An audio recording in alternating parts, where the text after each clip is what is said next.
terhormat bapak-bapak, ibu-ibu, salam Pancasila. Bapak-bapak, ibu-ibu yang melihat video saya ini, tolong jangan lupa subscribe, like, dan di-share. Sifatnya gratis.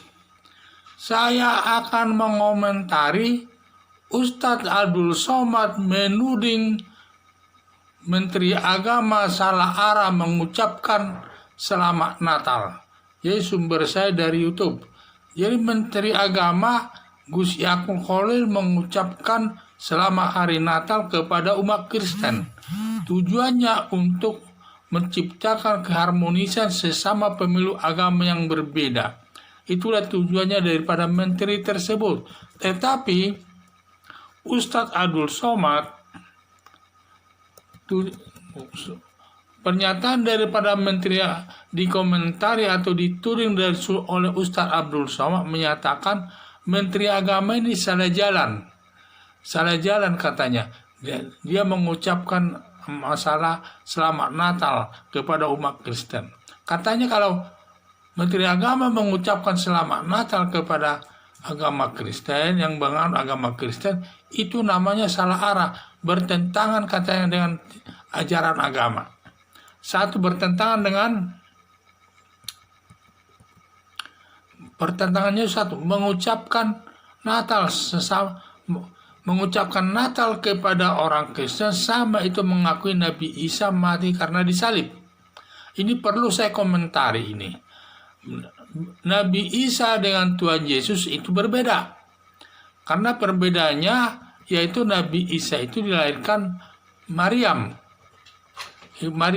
Sedangkan Tuhan Yesus ini dilahirkan Maryam yang disertai oleh roh Tuhan Yesus, dengan roh daripada Allah Bapa. Jadi dia lahir karena roh, bukan karena bersetubuh, walaupun dia punya suami namanya Yusuf. Tetapi Tuhan Yesus itu dia lahir dari rahim Bunda Maria karena ada roh Allah masuk ke dalamnya.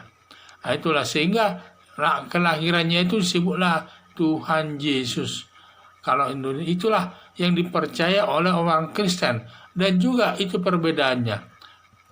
Dan juga Nabi itu adalah, sedangkan Isa itu disebut Nabi. Kalau Tuhan Yesus itu bukan Nabi, tetapi dia pencipta alam semesta. Tuhan Yesus tersebut. Jadi dia yang maha tahu lah istilahnya ya. Dia pencipta alam semesta ini. Hanya dia turun ke dunia lewat roh. Roh lahir daripada rahim Bunda Maria tanpa ada persetubuhan. Katanya ada kesalahan lagi ya, berdasarkan agama Islam. Siapa mengakui atau bilang Tuhan tiga, kafirlah dia. Jadi dia tidak mengakui katanya Tuhan itu tiga atau kafir lah. Siapa yang mengakui Tuhan itu tiga pribadi, dia berarti kafir. Ini perlu saya komentari. Tuhan Kristen bukan tiga pribadi, tetapi satu Tuhan Kristen yang fungsinya tiga. Tuhan Yesus itu, Allah Bapa itu fungsinya tiga. Satu, fungsi sebagai manusia. Jadi manusia itu ada badan, ada berpikir, bisa berkomunikasi dengan masyarakat, dan lain sebagainya. Itu sebagai fungsi manusia atau badan lah ya namanya. Dua, fungsi firman. Allah Bapa itu menyampaikan firman-firman kepada umat manusia sebagai dasar nanti umat manusia hidup dalam sesuai dengan ajaran agama Kristen tersebut. Jadi itu firman ini termasuk pikiran ini. Pikiran Tuhan Yesus dalam bentuk firman. Karena itulah bentuk daripada firman itu adalah pikiran Tuhan Yesus, itulah bentuk firman, menyampaikan semua ajaran-ajarannya yang baik kepada seluruh umat manusia untuk dipegang dalam melaksanakan ajaran agama tersebut. Baru fungsi ketiga adalah fungsi roh. Ini sangat penting ini, karena fungsi roh ini adalah kalau kita nanti mati, yang naik ke surga itu bukan badan kita, adalah roh kita, agar nanti dapat diterima di surga. Fungsi roh. Jadi manusia segambar dengan Allah oleh Bapa atau Bapa Tuhan. Jadi manusia itu disebut segambar dengan Allah Bapa atau Tuhan Yesus itu. Maknanya daripada segambar itu dengan Tuhan Yesus sama-sama makan, sama-sama juga butuh pakaian, sama-sama juga ada rasa haus dan lain sebagainya lah ya, sama dengan hanya bedanya kekuasaannya yang berbeda. Kalau Tuhan Yesus kekuasaannya sebagai pencipta alam semesta, sedangkan manusia orang biasa saja, sedangkan menciptakan pohon saja tidak bisa. Jadi itulah namanya dia pencipta alam semesta. Itulah perbedaan kekuasaan. Kalau bentuk tubuhnya, keinginannya sama manusia dengan Allah Bapa. Hanya saja yang berbeda kuasanya, yaitu sebagai pencipta alam dan sebagai nanti mengakhiri di akhir zaman. Itulah fungsi Tuhan Allah Bapa itu yang sangat kuasanya sangat kuat. Jadi juga 3 fungsi Allah Bapa yang membedakannya dengan binatang.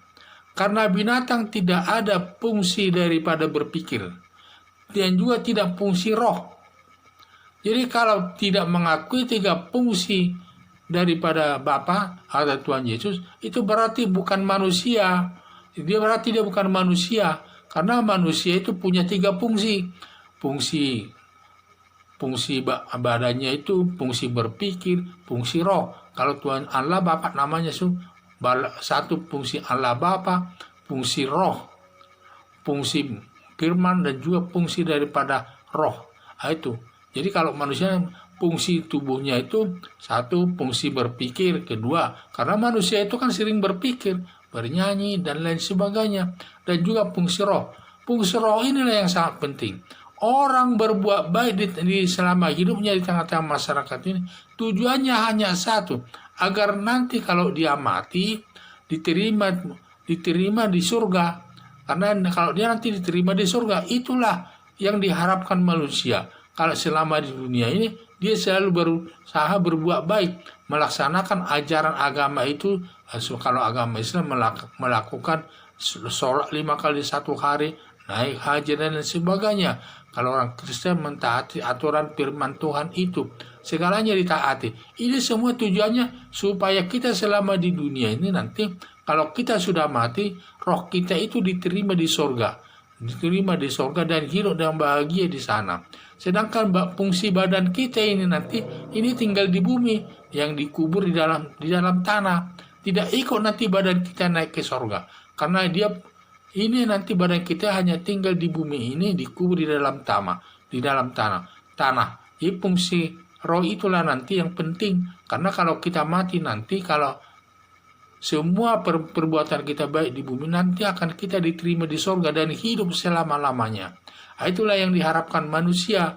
Jadi fungsi roh itu sangat penting. Di dalam hewan tidak ada fungsi roh. Ya kalau udah mati ya sudah, tidak ada roh hewan itu naik ke surga. Itulah bedanya. Jadi kalau orang, inilah yang, jadi setiap orang punya 3 fungsi tersebut. Kalau dia tidak punya fungsi tersebut, berarti dia bukan manusia. Inilah yang membedakan manusia dengan binatang. Jadi harapan saya fungsi roh paling utama ya. Jadi agama Islam haram mengucapkan, jadi katanya agama Islam itu haram mengucapkan selamat Natal kepada umat Kristen. Itulah yang ketiga. Jadi pertama tadi dia bilang mengucapkan selamat Natal sama dengan menyamakan Nabi Isa mati karena disalibkan. Kedua, mengakui daripada 3 Allah berarti itu kafir. Ketiga adalah agama Islam haram mengucapkan selamat Natal kepada umat Kristen. Ini ada 3 masalah katanya Ustadz Abdul Somad tersebut. Jadi saya lihat Ustadz Abdul Somad ini sering mengomentari agama yang lain yang dibandingkannya dengan cara berpikir agama yang diyakininya, dan tidak sejalan, yang selalu bertentangan satu sama lain.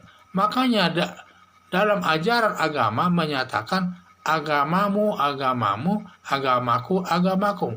Maksudnya di sini kita saling berbeda agama, yakinilah, laksanakanlah sesuai dengan agamamu sendiri. Jangan mencampuri agama orang lain.